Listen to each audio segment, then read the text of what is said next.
شریف academy Germany کے سلسلہ فروغ علم و ادب کو آگے بڑھاتے ہوئے خلیل جبران خلیل کی نظمیں پیش کی جا رہی ہیں۔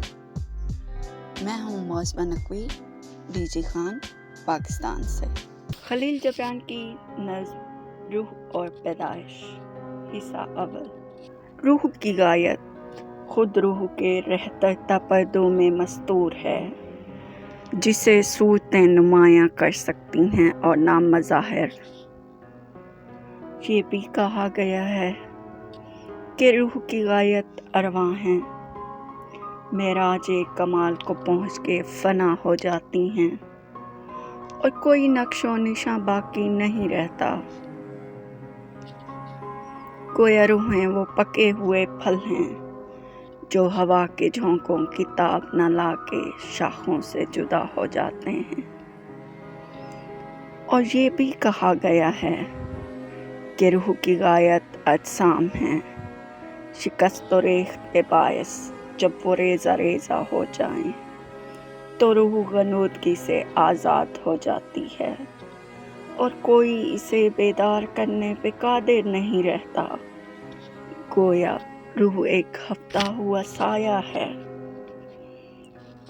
گویا روح ایک ہفتہ ہوا سایہ ہے جو شفاف ندی میں منعکس ہوتا ہے، اور جب ندی کا پانی گدلا ہو تو یہ اس میں تحلیل ہو جاتا ہے۔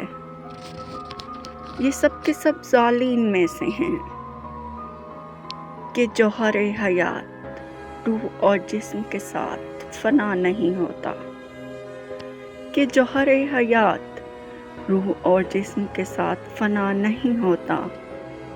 یہ ایک غیر مرئی پردہ ہے جسے غربی ہوا لپیٹتی ہے تو شرقی ہوا پھیلا دیتی ہے۔ یہ ایک غیر مرئی پردہ ہے جسے غربی ہوا لپیٹتی ہے تو شرقی ہوا پھیلا دیتی ہے۔ سبزہ زاروں میں روح اور جسم میں کوئی تفاوت نہیں۔ یہاں ہوا میں پانی رچا ہوا ہے اور شبنم کے موتی پانی کے لطیف قطرات ہیں۔ گلوں میں لطیف مہک بسی ہوئی ہے، منجمد خاک میں پھول اگے ہوئے ہیں۔